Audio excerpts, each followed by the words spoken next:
Hi, welcome to this video today, which is on the 22nd of September. It's Sunday. We're just going to be looking at a very simple technique to increase the profitability of any Forex trading strategy. Now, if you want to increase the potential for making money from your strategy, the easiest way to do it is to look at a wide number of Forex pairs. There's a lot of talk about best currencies to trade. Our view is you want to focus on volatility and big trends. Now, most traders will focus on the majors and the major crosses, but neglect the more minor pairs. Now, the more minor pairs are often extremely volatile and give great trends. So your money is working harder. Now, in relation to this, I want to look at three minor pairs for the week ahead. They are going to be the US dollar against the Mexican peso, also the USD against the Turkish lira, and finally the USD against the Russian ruble. Now, you may not have traded these pairs, but they're probably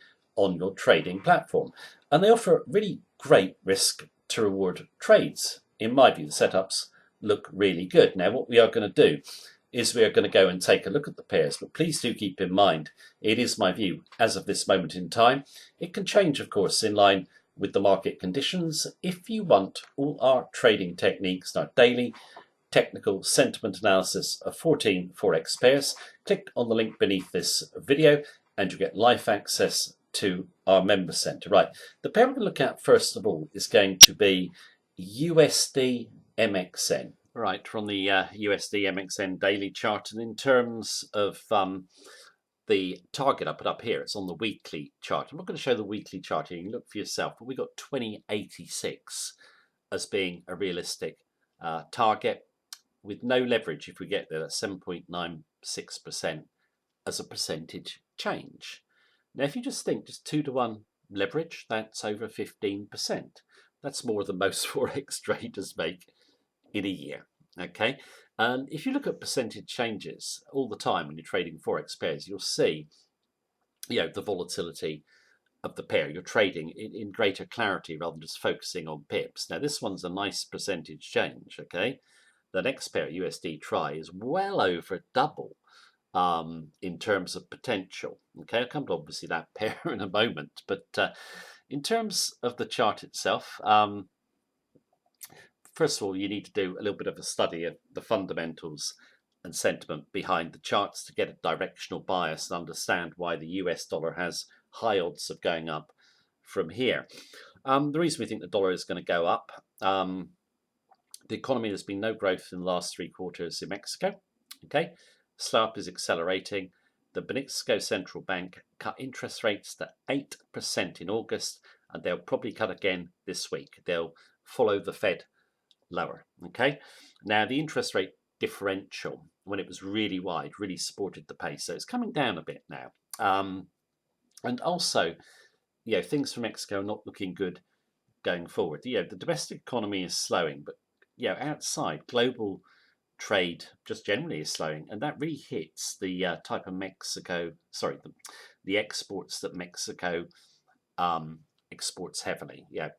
Really not looking good going forward. You've got high dollar debt in Mexico and the potential for risk off. Risk off hurts any emerging market currency. We've got a little bit of nervousness around, but that hasn't become really big risk off. If we get big risk off, USD probably go way higher than that. Okay, now in terms of the technicals, we get this sell-off in the USD. Why?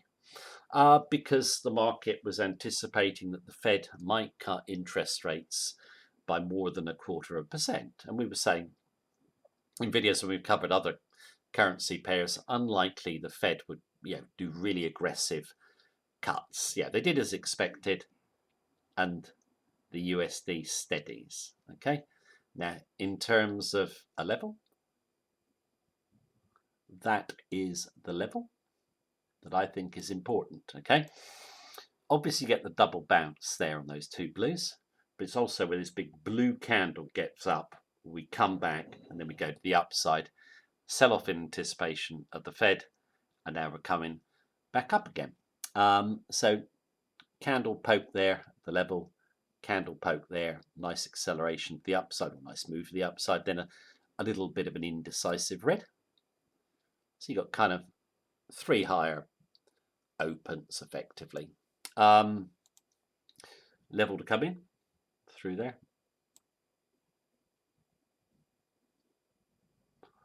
So basically back through 850, go 8, sorry, not 850, it's 1950, go 1951, in my view, as an entry. Also, when we do break up here, you get big support on those two candles there, so that's another level. And you'll notice we could only briefly penetrate those two candles on a close base, the other two bounce. This double trend line support looks very good. So stop back behind it, go for the breakout, and it should follow through. Obviously, if it gets the daily highs, it looks pretty good, doesn't it? You've got well over 3 to 1 in terms of a risk to reward, and up to second target. Can't quite work it out, but I think it's about 7 to 1. So really good risk to reward ratios. Obviously, if our analysis comes right. But if you took 3 trades we're going to look at, you only need to get 1 out the 3 right to make really good money, because the risk to reward is skewed. Now, what we will do is we'll go and look at the next pair, which is probably the most volatile emerging market of all, but great to trade with small positions. It's going to be USD Tri. Right, we're on the USD Tri daily chart, and in terms of our targets, you can see them up here. 620, which is chart highs, 8.4% change, no leverage, but we're really looking in the next few months possibly to get up to 7, which would be a 22.4% percentage gain with no leverage. Of course, it's got to come off, but this is the most volatile pair of the 3 we're looking at today, and it's actually the most volatile pair that we trade. You can see the profit potential in it here, because we did a trade a little while ago, featured it in a couple of YouTube videos. It made us 4.5% in 12 days. Now, that percentage there, 4.5%, that's a bigger move, percentage-wise, than the high to the low in Euro USD in 8 months. So you can see the advantages of trading highly volatile pairs. Now, we have our fair share of losers in this pair as well. We've got small position size, and we go for a skewed risk to reward, which we thought we'd got there. So we came up. Look at that for a tail exhaustion. It came quickly. We couldn't get out. I'd love to have taken some profit up there. Eventually came out in this red candle here just below 580. But it just shows you the potential. Okay. Now, minute dollar's going sideways, but I think the odds now favour it going up, and that's to do with the fundamentals and sentiment behind the chart. In terms of these exotics or lesser looked at pairs, if anyone's really interested in them, not just these 3, any. I normally study the fundamentals and sentiment quite closely, so you can always ask me my view. I always think, I don't know if I said it when we did USD MXN, you should have a directional bias before you do the technicals, in any currency really, but I think it's essential in the emerging markets, because they are volatile, fast moving. Now, why do I think the dollar is going up? Well, the only reason the lira is strong is due to interest rates. It's the weakest emerging market of all. Okay, and high interest rate in Turkey. Traders sold the dollar down to get the big interest rate, which was 22% at the time. So nice interest rate and capital appreciation. But the central bank have recently been cutting rates. They've cut them back to 16.5%. Recent cut, second aggressive cut in less than 2 months. Okay, and they're going to cut further, in our view. That's why the dollar has rallied back, and now we've got some sideways. Okay, now Turkey's economy is just slumped. It's just had its 3rd consecutive quarter of contraction, and you've got a problem in Turkey. Economic growth is low, but inflation is high. Now, interest rates will come down, okay, because they're choking off economic growth. Bring interest rates down quickly, and you face spiking inflation. So it's a very dangerous combination. But the reason I think interest rates are coming down is President Erdogan. He is called high interest rates the mother of all evils, and he's been interfering with the central bank and monetary policy, which he really shouldn't do. He's a very authoritarian figure, and he does a lot of things that just don't inspire confidence. You probably know a lot about or something about President Erdogan from the press, but yeah, it's not looking good for Turkey. Massive debt in US dollars and euros. You could see a flight of capital from Turkey. Risk off comes in, it starts to accelerate. This is the currency that's really going to get hit hard. And what you have is obviously you come down here quite strongly, push up, down on that big red. That's because the interest rate cut was only 3.75%, and a lot of people thought it could be 5%. So it comes back up again. You've got good support there now. And there's a trajectory. Okay, so you get the idea. The big blue pushes off. This blue reverses back a bit, but we close above the previous blue. We're right against these two candles and the 20-day moving average. Where would you come in? You could wait for a break of 580, but I just think if it follows through on Monday through that level, then should be off to the upside. So looking for a good move up, looking for 620 on the upside. Obviously, when we're trading, not obviously, but when we're trading these pairs, particularly the Turkish lira, the interest rate is pretty hefty against you. You don't want it trading sideways for too long. Okay, otherwise, the carry eats in to your profit. But if you're using just a small, very small position, it shouldn't affect you too much, providing you don't travel sideways for too long. How long is too long? I'm going to say 3 weeks. But personally, if we do break up, we get a nice big blue and we get through 580, up to 620, then up to 7 longer term. Really attractive risk reward, nearly 5 to 1. Obviously, if it comes good, like I say, owning a small position can make you some decent profits, or really good profits. So might look at this pair as well. And the last pair's got a really interesting technical setup on it as well, and the fundamentals and sentiment point to the USD going up. Let's shift over now and look at USD RUB. Right, last currency pair, USD RUB, and I really like the way this setup is technically, which I'll go through in a moment. In terms of target, 69 on the weekly chart. Percentage change, no leverage, 7.81. So it's similar to the peso, really. Now, in terms of the fundamentals and sentiment, a little bit different to the other two emerging currencies we've just seen. In terms of, if we get risk off, you get capital flight in terms of Mexico and Turkey. That isn't going to happen in Russia. And just Putin economics, what he's done. Russia's increased their foreign exchange reserves to a whopping 500 billion. That's the 4th highest in the world. The Russians have paid off all foreign debt. They floated the ruble to boost exports.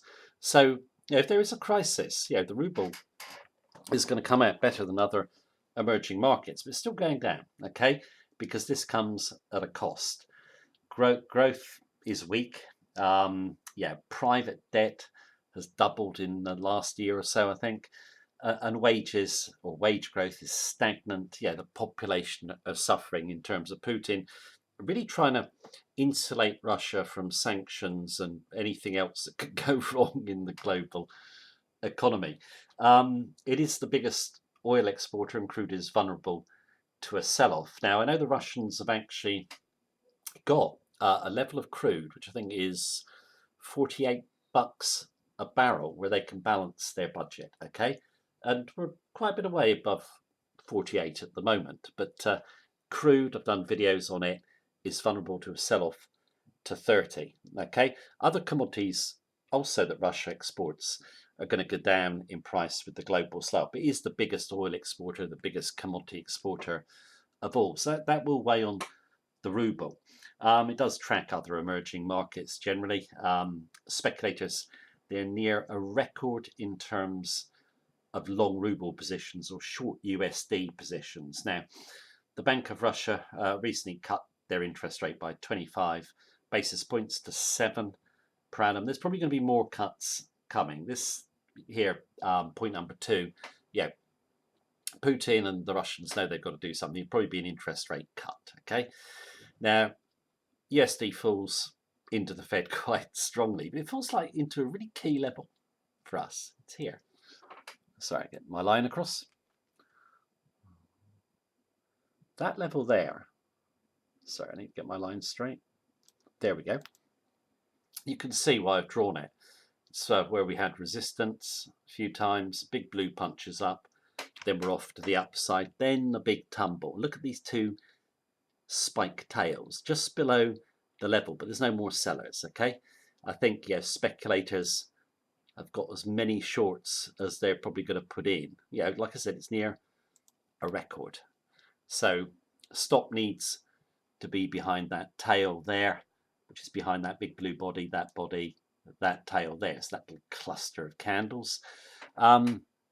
How much confirmation would you want to come into this one? I don't think too much, actually.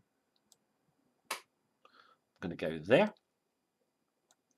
slice it there.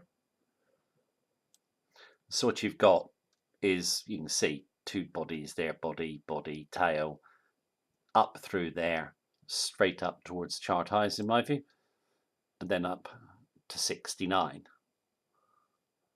Okay, if it does get through there, it's going to move pretty quickly. I think it will pretty quickly get through those highs and then onwards to 69. So again, another attractive pair in my view, with a tight risk to reward, or good risk to reward, and plenty of upside potential. So all three pairs look good, in my view. Just small positions, and I keep saying it, could give you some nice percentage gains. So yeah, when looking at best Forex pairs to trade, some of the miners just look so attractive. I've covered 3 of them today, but there's plenty more on our radar. Right, that is the video for today. Thank you very much for watching me as usual. Take care and have a good day.